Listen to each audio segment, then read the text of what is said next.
Olá, caro amigo, caro amiga, seja bem-vindo ou seja bem-vinda à Pneumoteca. Meu nome é Gilvan Cruz, eu sou pneumologista pediátrico e sou responsável técnico por essa plataforma. Você vai assistir uma explanação ou uma aula sobre fibrose cística.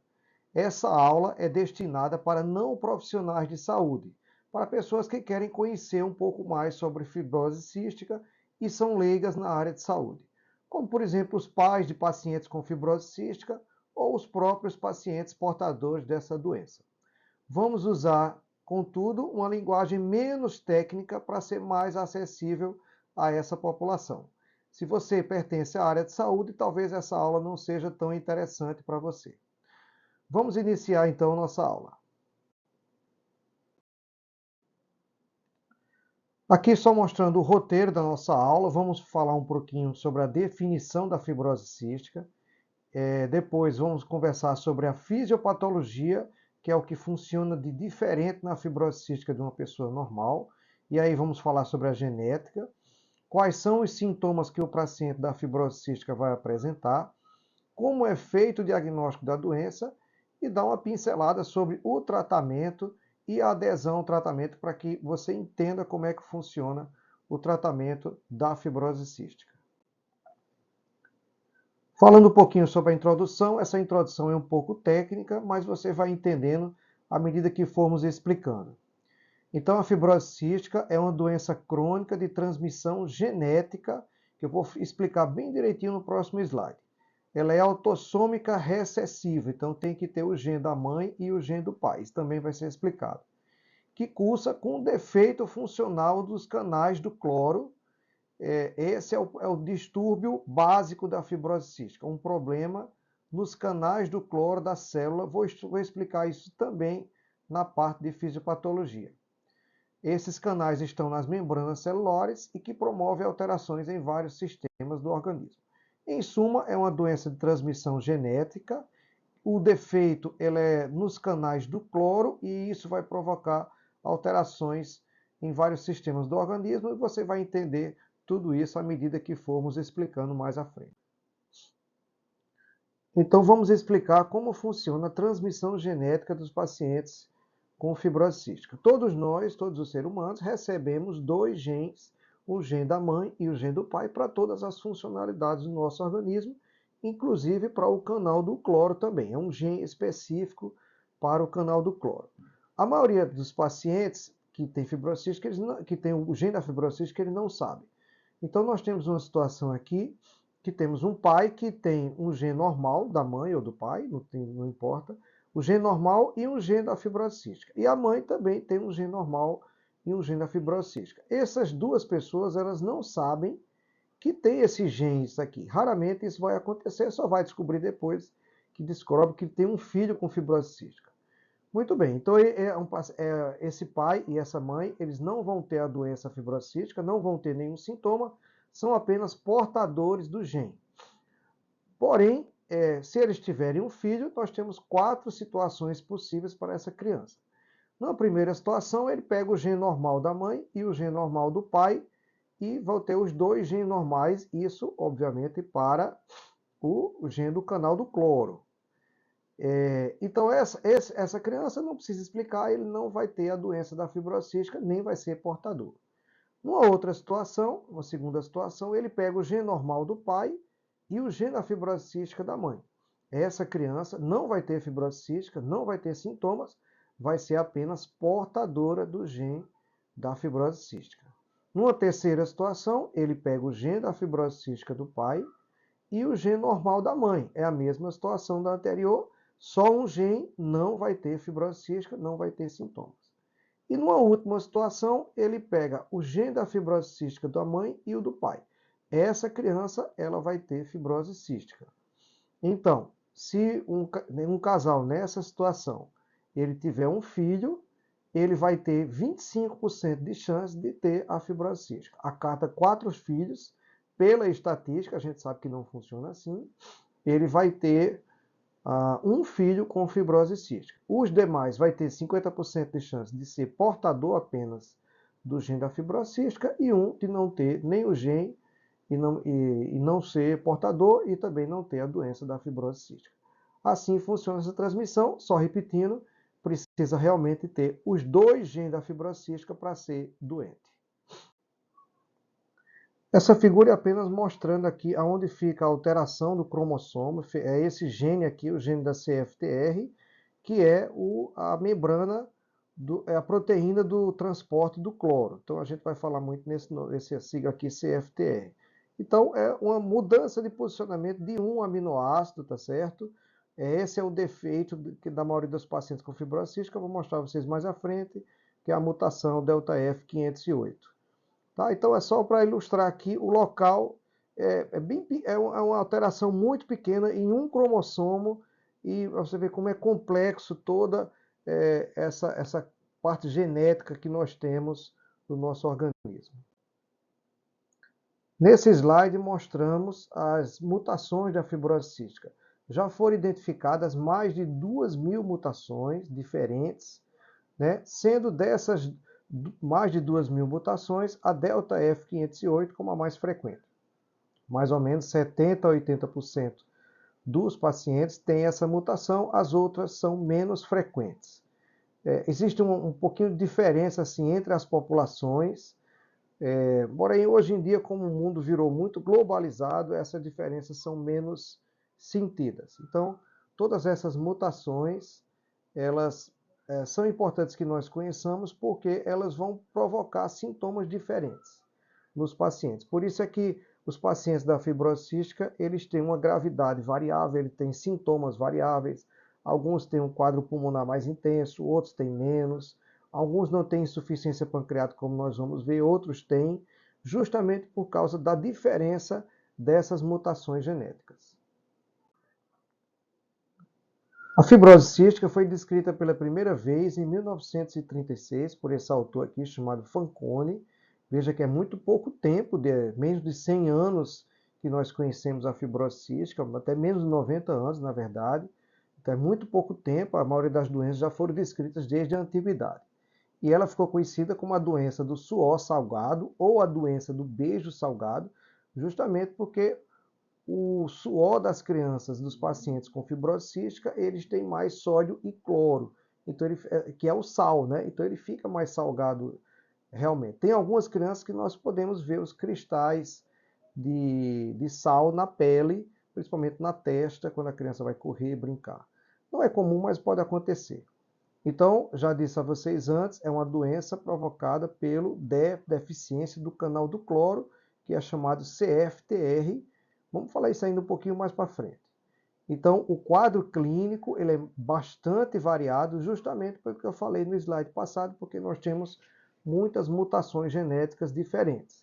E a cada mutação genética há uma variabilidade dos sintomas de cada paciente.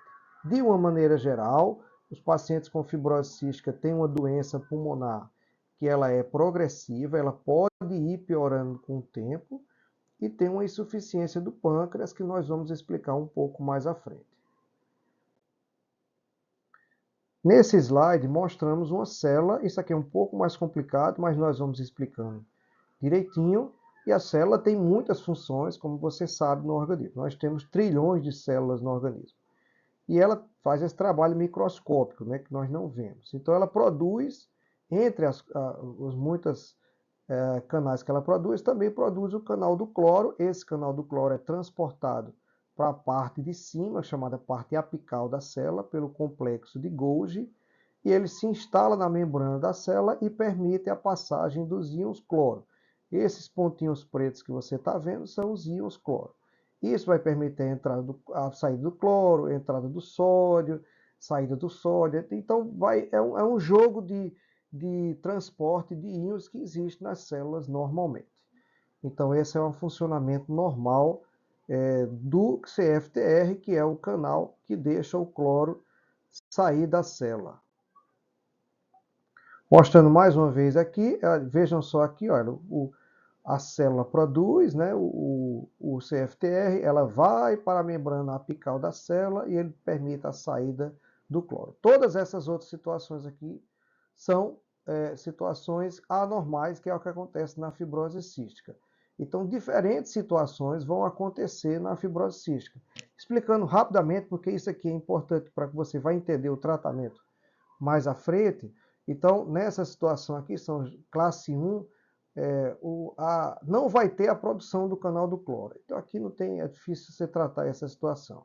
Aqui o canal do cloro é produzido, mas ele não tem o tráfego, ele não vai chegar no ápice da célula. Nessa outra situação, aqui ele vai chegar, mas ele não funciona, olha. Tá certo? Nessa situação, quer dizer, ele não se abre, né? Então ele não funciona. Nessa situação aqui, ele até funciona um pouco, mas não funciona da maneira que deveria. Ele se abre pouco. Dessa maneira aqui, ele tem pouca proteína, ele tem pouco canal, então ele não vai dar conta de botar para fora todo o cloro que precisa. Nessa outra situação aqui, ele passa pouco tempo na célula. Então você vê, o que é que muda isso? O tipo de mutação genética, entendeu? Por exemplo, nós temos aqui o delta F508, que é o mais frequente. Qual a característica do delta F508? É ele produzir o canal do cloro, mas ele não levar para o ápice da célula. Então ele não vai ter a troca do cloro aqui. E cada mutação genética vai atuar de uma maneira. Claro, tem essas três situações, essas três mutações agem dessa maneira aqui, que é o canal, ele pouco transmite, pouco permite a passagem do cloro. Por isso é que nós vamos ter pacientes com sintomas diferentes da fibrose cística. O canal do cloro, ele ou funciona, ele não é produzido, e quem determina isso é a mutação genética. Isso vai ser importante. Estou explicando isso aqui, é um pouco complicado, mas vai ser importante para você entender como funciona o tratamento da fibrose cística. Como eu já tinha explicado antes, a fibrose cística ela afeta diversos órgãos do nosso organismo. Então, dentre eles, os pulmões, já foi falado, o pâncreas, os seios da face, o intestino, o fígado, o aparelho reprodutor e as glândulas sudoríparas, que são as glândulas do suor. Eu vou explicar a vocês os sintomas relacionados a cada um desses aparelhos separadamente. Começando pelos sintomas pulmonares, que são os mais importantes e os mais frequentes. Falando um pouco das alterações pulmonares da fibrose cística, os pacientes com fibrose cística, eles tendem a apresentar uma secreção desidratada e espessa dentro do pulmão. Todos nós produzimos secreção o tempo todo. Nosso pulmão produz secreção o tempo todo, que é o muco pulmonar. Esse muco é importante para uma série de situações. Ele é importante para a defesa do pulmão, ele é importante para a nutrição das células pulmonares e assim por diante. Os pacientes com fibrose cística, pelo aquele déficit de transporte do cloro, eles vão apresentar uma secreção pulmonar desidratada e espessa. Então, essa secreção ela é mais difícil de ser movimentada. A secreção que nós produzimos no pulmão ela é o tempo todo movimentada por umas células que nós temos que tem pequenos cabelos na porção superior da célula chamada de cílios. E os cílios não vão ser capazes de movimentar essa secreção espessa do paciente com fibrose cística. O que é que vai acontecer então? Ele vai ter um muco de difícil expulsão. Vamos ver no próximo slide quais são as consequências disso. Então veja só, um muco espesso, um muco mais grosso, ele serve para meio de cultura para bactérias, tá certo? Ele vai ficar lá localizado nos brônquios e ele vai servir de meio de cultura. Então, os pacientes com fibrose cística, eles têm uma colonização bacteriana mais frequente, porque esse muco não é removido, e eles fazem infecção de repetição. Infecção de repetição no pulmão são pneumonias de repetição. Em resultado dessas infecções, dessas pneumonias de repetição, o paciente ele desenvolve um processo inflamatório crônico. A inflamação ela é uma resposta natural do organismo, é uma resposta de defesa para um processo infeccioso. Porém, quando esse processo ele não termina, ele não se acaba, ele vai ficando crônico, vai ficando sempre ali naquela região, isso é maléfico. Essa própria processo inflamatório no organismo acaba sendo também maléfico, o que deveria ser só uma resposta de defesa, acaba se tornando maléfico para o organismo. Então, nos pacientes com fibrose cística, vai haver as seguintes alterações. Veja só aqui, ó. Esse é um brônquio normal, onde o ar penetra e vai até o alvéolo para poder trocar os gases. Veja que a parede do brônquio é bem fininha e que aqui está a musculatura, a mucosa bem fininha. O que é que acontece? São pacientes que têm uma inflamação crônica. Então, olha como a parede do brônquio ela é bem espessa, olha como o muco aqui de difícil expulsão ele vai se acumulando e vai se tornando meio de cultura, tá certo? Então, são pacientes que têm dificuldade de expulsar esse muco e que faz um processo infeccioso e inflamatório associados cronicamente o tempo todo dentro do pulmão. Falando sobre os sintomas pulmonares da fibrose cística, a tosse produtiva é o sintoma mais frequente. Lembrando que a tosse é um mecanismo que ele tenta expelir, tenta remover as secreções do pulmão. Então, a tosse, na verdade, ela ajuda até o paciente da fibrose cística. Mas é um sintoma que acontece frequentemente. A tosse tende a ser constante, tende a ser diária, já de duração prolongada. O paciente vai ter períodos com mais tosse e períodos com menos tosse. Quando está associada a quadro viral, ela piora. Quando tem um quadro de pneumonia associado, ela piora. Então, varia um pouquinho de paciente para paciente, de época para época. Mas, geralmente, é um sintoma bem frequente.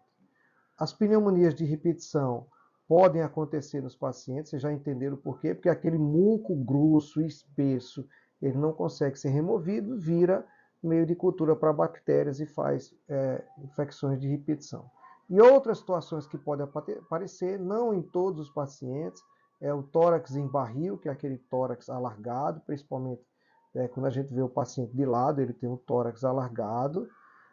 O baqueteamento digital que eu vou mostrar a vocês, que já é um sintoma da hipóxia crônica, e uma ausculta pulmonar, quando o colega profissional, o médico, vai auscultar, ele tem uma ausculta pulmonar alterada, ou que nós chamamos de ausculta pulmonar rude.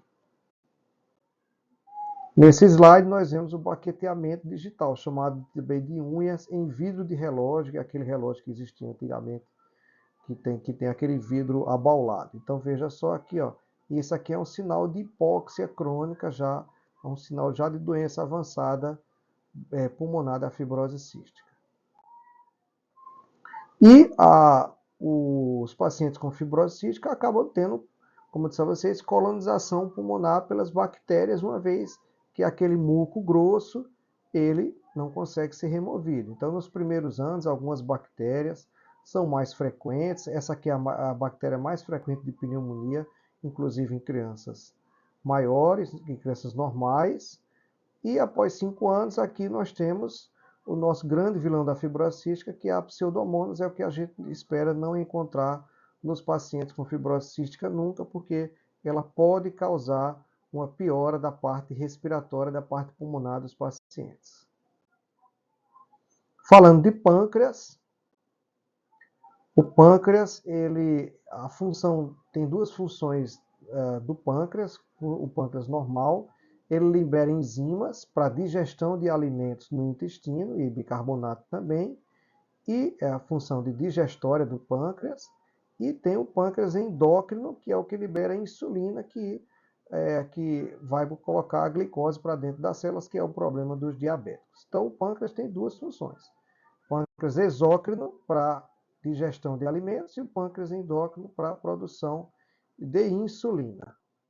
Nos pacientes com fibrose cística, ele tem uma obstrução dos ductos pancreáticos, porque a secreção pancreática ela é grossa, assim como a secreção pulmonar. O que é que vai acontecer?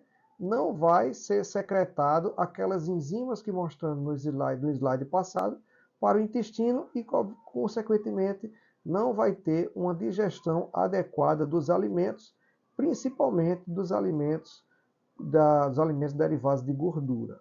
Então, vamos ter uma digestão inadequada de gorduras e proteínas, o que compromete a nutrição do nosso paciente. Quais são os sintomas desse problema pancreático? Então, são fezes ricas em gordura, uma vez que a gordura não vai ser absorvida, não vai ter enzima para absorver, e ele vai acabar saindo nas fezes. Então, teremos fezes explosivas e volumosas, com muita gordura. Os pais dos pacientes relatam isso para nós quando vamos atender os pacientes. Um odor mais fétido do que o normal, uma flatulência excessiva, o paciente tem uma flatulência maior do que um paciente normal, pode haver distensão do abdômen e, como vai ter um déficit de absorção de nutrientes, gorduras e proteínas, ele pode ajudar a desenvolver uma desnutrição. Outras causas também promovem desnutrição e fibrocística, mas essa é uma delas. E, menos frequentemente, o paciente também pode ter diabetes, uma vez que o pâncreas é comprometido. Em geral, a maioria dos pacientes com comprometimento do pâncreas, ele é mais do pâncreas exócrino, que é responsável pela digestão de alimentos, do que do endócrino, que é responsável pela diabetes. Mas pode ter pacientes que desenvolvem diabetes também. O terceiro órgão afetado são os seios da face. Os seios da face é mais ou menos o mesmo raciocínio do pulmão.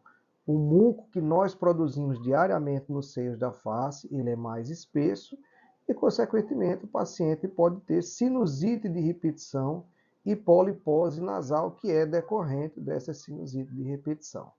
Essa é o que mais frequentemente ocorre nos seios da face de pacientes com fibrose cística. Aqui só uma tomografia mostrando uma sinusite, só para ilustrar mesmo, né? Mostrando uma sinusite. Aqui, ó, isso aqui é o normal, que o seio da face é para ser cheio de ar, mas ele tem aqui uma sinusite. Veja que está todo preenchido por líquido. Esse aqui não é de fibrose cística, ele teria dos dois lados. Mas só para ilustrar aqui como é que fica o seio da face de um paciente com sinusite. Então, a sintomatologia do seio da face é o quê? Uma tosse produtiva que já se agrava da tosse produtiva que ele tem do pulmão, né? Obstrução nasal frequente, o paciente sempre com o nariz obstruído.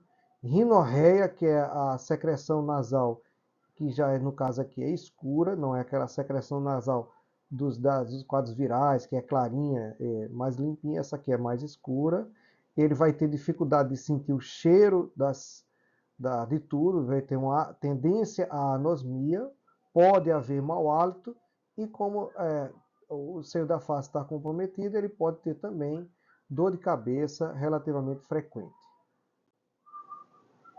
Com relação ao intestino, geralmente há acometimento nas crianças maiores, intussuscepção, que eu coloquei aqui mostrar como essa figura para mostrar, então é o intestino que entra na sua própria parede, tá certo? Só para ilustrar aqui, para que você entenda o que pode acontecer, prolapso retal, que é quando o intestino sai pela região perianal, e a obstrução intestinal da parte distal do intestino. Não é tão frequente isso nos pacientes com fibrose cística, mas pode acontecer. Com relação ao fígado, podemos ter icterícia, que é aquela paciente que fica com o olho amarelado, com a pele amarelada, muito comum nas hepatites, pode acontecer nos pacientes com fibrose cística. Cálculo de vesícula também, que é o chamado cálculo biliar, pode acontecer. E a cirrose do fígado. São não tão frequentes nos pacientes com fibrose cística, mas pode acontecer em uma percentagem bem interessante. Com relação ao aparelho reprodutor, pode haver uma infertilidade, principalmente nos homens, porque pode haver uma obstrução nos chamados ductos deferentes e vai haver impossibilidade de passagem do esperma para o meio externo. E nos pacientes nas glândulas sudoríparas, com pacientes com fibrose cística, eles vão ter um suor mais salgado, já expliquei isso antes, porque o cloro não vai entrar na célula, ele puxa o sódio e forma o sal, que é o NaCl, e ele vai ficar na pele e o paciente pode ter o chamado suor salgado, por isso que é chamada a doença do suor salgado ou a doença do beijo salgado. Falando sobre o diagnóstico da fibrose cística, o diagnóstico precoce ele é muito importante, Porque quanto mais cedo fizermos o diagnóstico da fibrose cística, mais cedo iniciamos o tratamento e temos uma resposta melhor. Quanto mais tarde foi esse diagnóstico, antigamente se fazia diagnóstico muito tardio, onde o paciente já tinha um comprometimento, principalmente o comprometimento pulmonar bem intenso. Então, esse diagnóstico precoce, ele é muito importante. Por isso é que foi colocado, o governo colocou no teste do pezinho um teste de triagem para o diagnóstico precoce da fibrose cística. Esse teste se chama tripsina imunorreativa. Ele está no teste do pezinho e nós conseguimos dessa maneira fazer a triagem. A maioria dos pacientes que tem a tripsina imunorreativa elevada no teste do pezinho, ele não tem fibrose cística. Mas todo paciente que tem essa elevação, ele precisa ser investigado, porque ele pode ter. Os que deram normal já pode se afastar essa possibilidade. Mas os que deram positivo, nós temos que fazer a investigação. Então está aqui o teste do pezinho, só mostrando aqui para vocês como é que ele é feito, né? É coletado assim que a criança nasce, é coletado uma gota de sangue do pé, por isso que é teste do pezinho, e aí se preenche essas lacunas aqui com essa gotinha de sangue e depois ele vai para o laboratório para ser analisado. Então, esse teste do pezinho é fundamental e hoje, felizmente, todo o Brasil já é coberto com o teste da fibrose cística no teste do pezinho. Isso nos últimos anos vem possibilitando esse diagnóstico mais precoce e o tratamento, quanto mais precoce, melhor teremos o resultado. O diagnóstico definitivo de fibrose cística, o teste do pezinho, como eu disse a vocês, é um teste de triagem. Ele vai indicar que há necessidade de investigar. Mas o teste que faz o diagnóstico é o chamado dosagem de cloro no suor. Lembra que eu disse a vocês que o suor ele é mais salgado na fibrose cística porque ele se acumula mais cloro e mais sódio. Então, é dosado o cloro no suor dos pacientes, tá certo? Ele é feito através de um estímulo na pele, através de uma substância chamada pilocarpina, e aí essa pilocarpina estimula a produção de suor e é coletado o suor. Se ele der abaixo de 40, é normal. Se ele der de 40 a 60 miligramas por decilitro, ele na dúvida. Se der acima de 60, é um provável diagnóstico de fibrose cística. Nem todos os pacientes com o teste do pezinho alterado, nós vamos escolher a dosagem de cloro no suor. Isso vai ser individualizado para cada paciente. E temos também, aqui, ó, aqui é só a coleta, veja só, tem um estímulo, não é doloroso, tá certo? E ele com a gás, ele coleta, e através da coleta desse suor, ele vai fazer a medição e para nos dar o resultado. E temos também o estudo genético, né, que é importante que se faça, você vai entender por que no tratamento, que a gente vai falar mais na frente, que ele vai definir qual a mutação genética que o paciente tem da fibrose cística. Em termos de tratamento, esse tratamento ele tem que ser multiprofissional. Médico, fisioterapeuta, nutricionista, o médico pneumologista, o médico gastroenterologista, o endocrinologista precisa ver esse paciente. Então, ele é um paciente com um tratamento multiprofissional. A insuficiência pancreática que nós vimos antes presente em torno de 90% dos pacientes. Esse tratamento, graças a Deus, é o mais fácil que existe, porque nós podemos fazer a reposição de enzimas pancreáticas através de uma medicação. Então, essa reposição é feita na hora da alimentação, a criança come o alimento e aí, ao mesmo tempo, ele vai ingerindo a enzima pancreática. Então, é um problema, digamos assim, resolvido. Claro que vai ter sempre que estar usando a reposição de enzima na alimentação, mas é via oral, então é fácil de se fazer. A doença do seio da face precisa, às vezes, avaliação de otorrinolaringologista, né, que é o médico de ouvido, nariz e garganta. Às vezes há necessidade de cirurgia, às vezes há necessidade de uso de antibiótico e assim por diante. Então, de uma maneira geral, a seio da face é a melhoria da limpeza e, por vezes, precisamos de tratamento de infecções e de cirurgia. E o tratamento do quadro pulmonar, ele é feito com o objetivo de melhorar a limpeza brônquica, retirar aquela secreção espessa que está no brônquio. Então, por vezes, tratamos as infecções quando elas estão presentes. A fisioterapia é muito importante para esses pacientes, porque ajuda na remoção dessas secreções espessas. E os pacientes, de uma maneira geral, fazem uso da Dornase alfa, que é uma medicação que o governo federal fornece, e a enzima pancreática também ele fornece.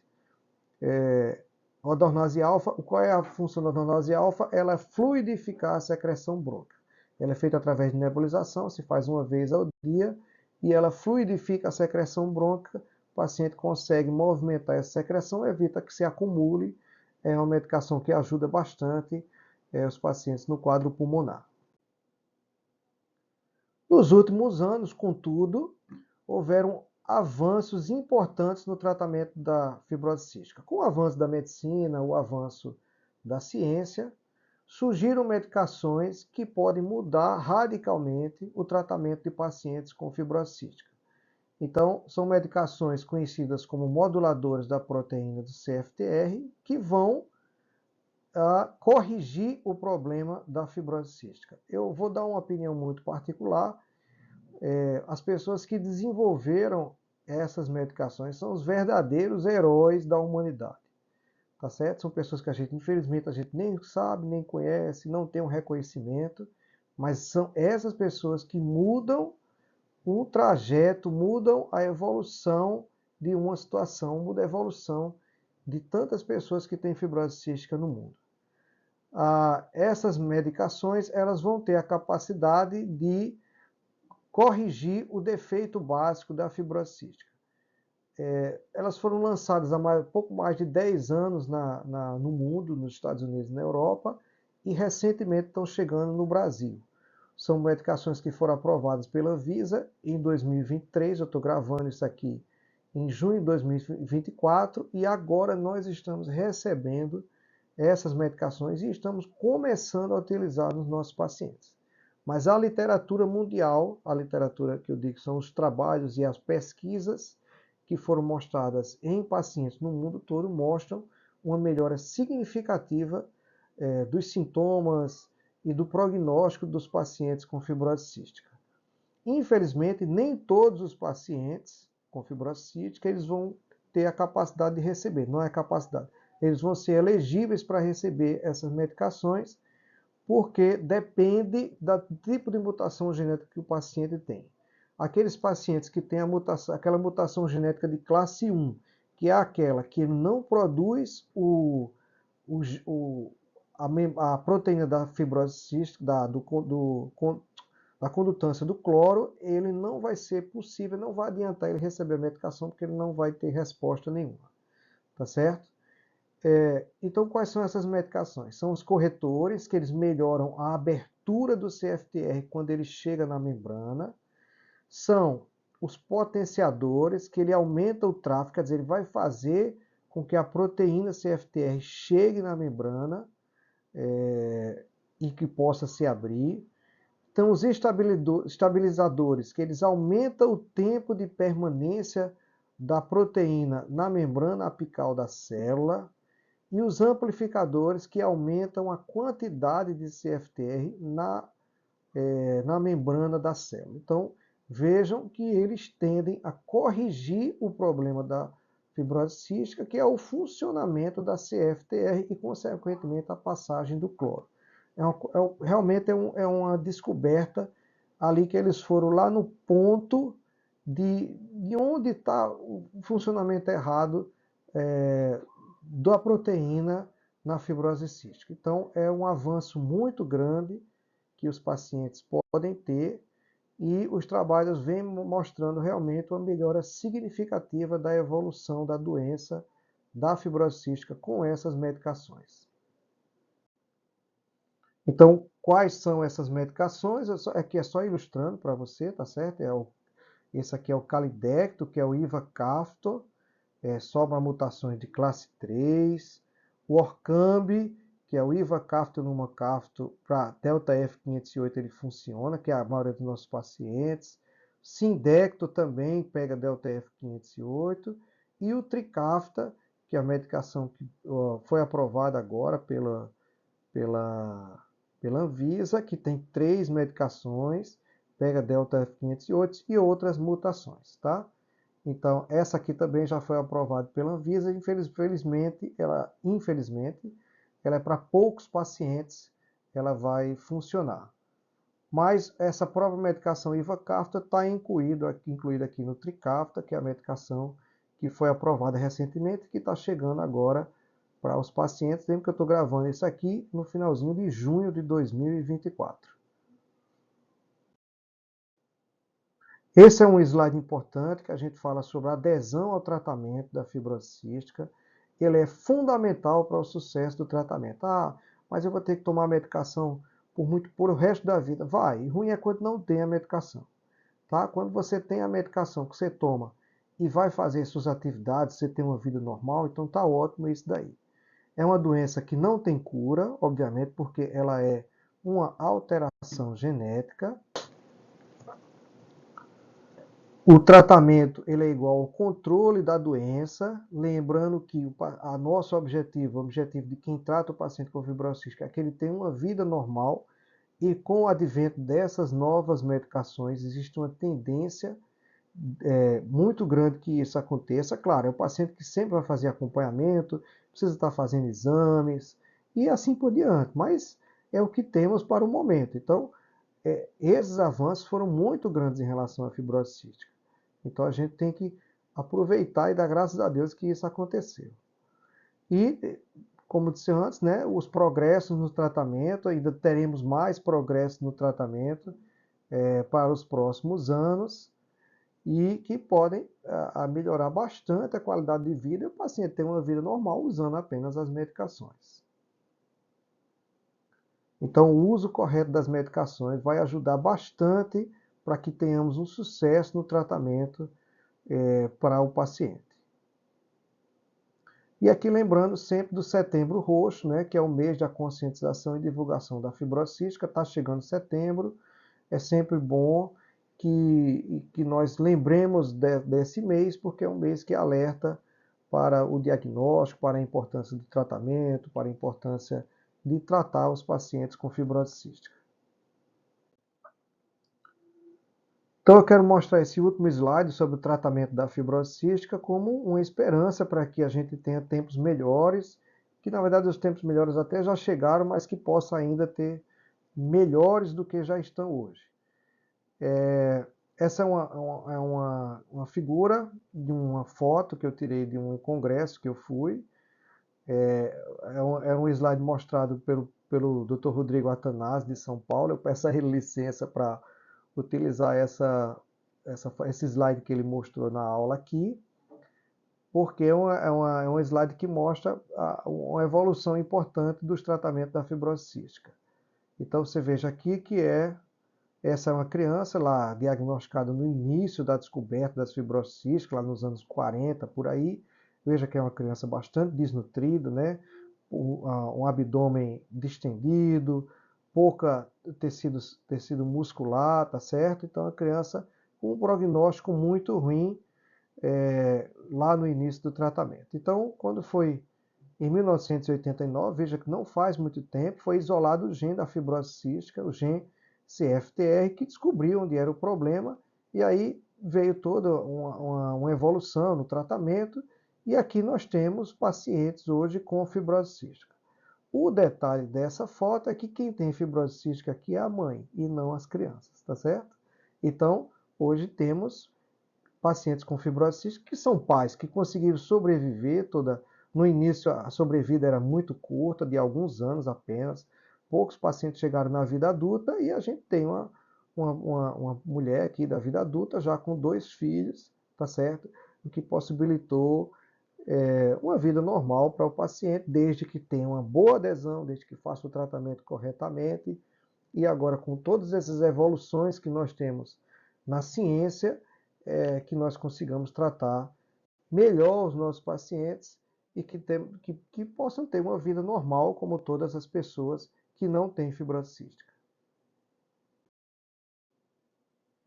Chegamos ao fim da nossa aula sobre fibrose cística. Espero que você tenha gostado, espero que as informações que você adquiriu aqui lhe sejam úteis e que, se você gostou, pode indicar para outras pessoas que queiram conhecer um pouco mais sobre a fibrose cística. No nosso portal, nós temos também outras aulas gratuitas para não profissionais de saúde, para pessoas que querem conhecer outras doenças pulmonares também. Até a próxima!